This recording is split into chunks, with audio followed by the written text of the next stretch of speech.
सीतापुर गांव में रहती थी एक चुड़ैल, लेकिन इस बात से गांव के लोग अनजान थे।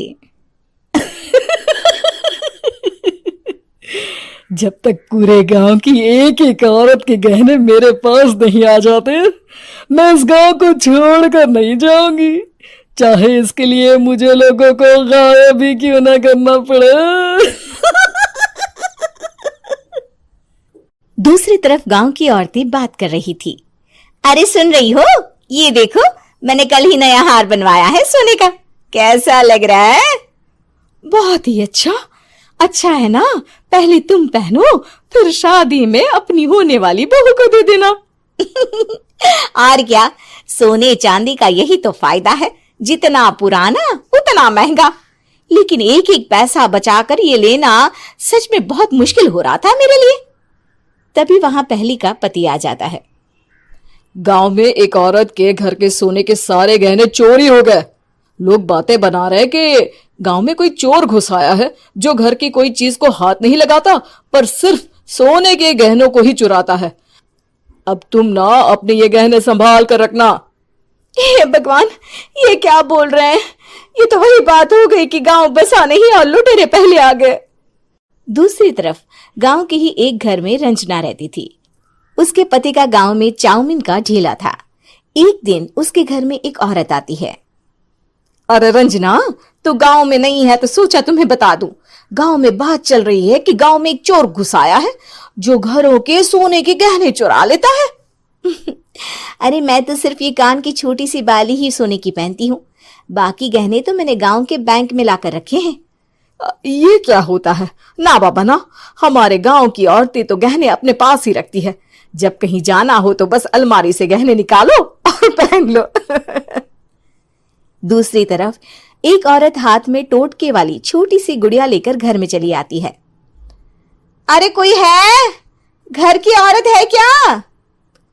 क्या है ये गुड़िया? ये कोई ऐसी वैसी गुड़िया नहीं है, ये जादुई गुड़िया है। इसको घर की अलमारी में रखना। अगर तुम्हारे घर पर किसी की बुरी नजर होगी तो रात भर में ये पतली सी गुड़िया मोटी हो जाएगी। मैं कल आकर ये गुड़िया ले जाऊंगी और तुम्हारे घर की सारी बुरी नजर छूट जाएगी, समझी? अरे वाह, ये तो बहुत कमाल की गुड़िया है, दे दो। कितने की है एक? अरे नहीं नहीं नहीं, ये फ्री की है। मेरा काम इस पूरे गांव को बुरी नजर से दूर रखने का है। हाँ। भली औरत उसके हाथ से वो गुड़िया लेकर अलमारी में रख देती है।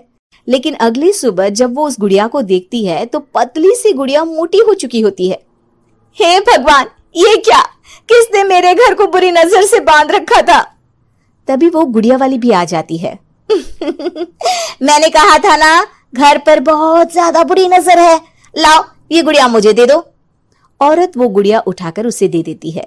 गुड़िया हाथ में आते ही वो औरत उसे लेकर सीधे गांव के बाहर की खाली हवेली में चली जाती है और साधारण औरत से चुड़ैल बन जाती है। अरे पगली, गांव वाली इस गुड़िया के पेट में तेरे घर के सारे गहने हैं। इतना बोलकर वो गुड़िया को फाड़ देती है और सारे गहने निकाल लेती है। वहीं दूसरी तरफ, हे भगवान, मेरे घर के सारे गहने चोरी हो गए। उस औरत के घर के आसपास लोगों का जमावड़ा हो जाता है और लोग बातें करने लगते हैं। लो जी, ये भी घर गया। पता नहीं कौन चोर है जो इतनी होशियारी से गहने चुरा लेता है। कुछ समझ में नहीं आ रहा कि कौन है। लोग तो घर से कहीं जाते भी नहीं है, न ताला लगे न घर खाली हो, फिर भी रातों रात गहने चोरी हो जाते हैं। अरे हम तो कहते हैं लोगों को बारी बारी चौकीदारी करनी चाहिए, चोर को तो पूरे गांव वाले मिलकर पकड़ ही लेंगे। लोग बारी बारी घरों की चौकीदारी भी करते हैं, लेकिन चोरी होने का सिलसिला रुकता ही नहीं। फिर एक दिन रंजना के पड़ोस से भी रोने की आवाज आती है। अरे आज ही घर की बुरी नजर उतरी और आज ही सारे गहने भी चोरी हो गए। कैसी बुरी नजर? क्या हुआ था?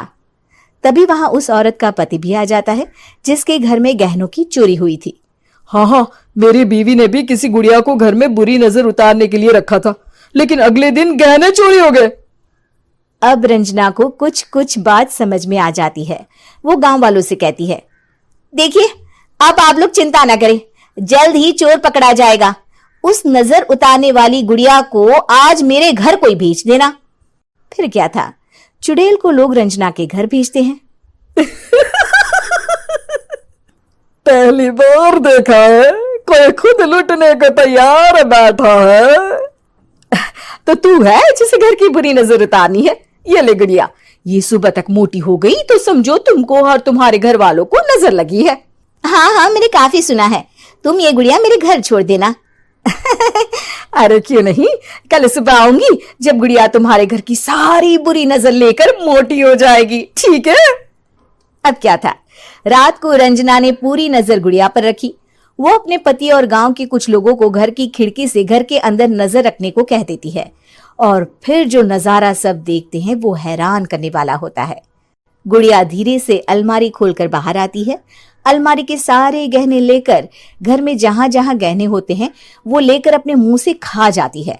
वो जितने गहने खाती उतनी ही मोटी हो जाती और फिर अलमारी में बंद हो जाती है।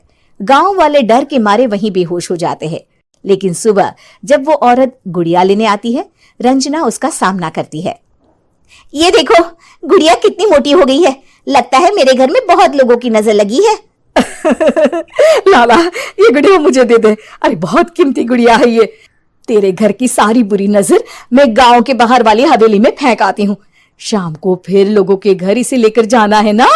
इसमें तो मेरी जान बसती है, जान। रंजना गुड़िया को चुड़ैल की तरफ बढ़ा देती है, लेकिन फिर वापस ले लेती है और गुड़िया के हाथ मोड़ देती है। जैसे ही गुड़िया के हाथ मोड़ती है, चुड़ैल का हाथ भी मुड़ जाता है। अच्छा, तो ये वो गुड़िया है जिसमें तुम्हारी जान बसती है। अब सुन चुड़ैल, तेरी सारी हकीकत सबके सामने आ गई है। या तो गांव वालों के गहने लौटा दे, नहीं तो मैं इस गुड़िया की गर्दन मोड़ दूंगी। चुड़ैल डर जाती है। अरे नहीं नहीं, मेरी गुड़िया दे दो, मैं सबके गहने वापस कर दूंगी। ठीक है, अब भी जा और सबके सारे गहने वापस कर। चल निकल यहां से। चुड़ैल सबके गहने लौटाकर रंजना के पास आती है। ला दे मेरी गुड़िया रंजना, इसके अंदर के गहने निकाल ले, लेकिन ये गुड़िया वापस दे दे। लेकिन रंजना जानती थी कि जैसे ही गुड़िया चुड़ैल को देगी उसकी शक्ति वापस आ जाएगी। चुड़ैल, तू तो चुड़ैल ही रहेगी, ये मैं जानती हूँ। अरे नहीं नहीं नहीं, मैं गांव छोड़कर चली जाऊंगी, किसी को परेशान नहीं करूंगी, वादा करती हूँ मैं। लेकिन रंजना उसकी एक बात नहीं सुनती और गुड़िया का सर उसके शरीर से अलग कर देती है। चुड़ैल सर अलग होती ही गायब हो जाती है। गांव वाले रंजना के साहस और बुद्धि की खूब प्रशंसा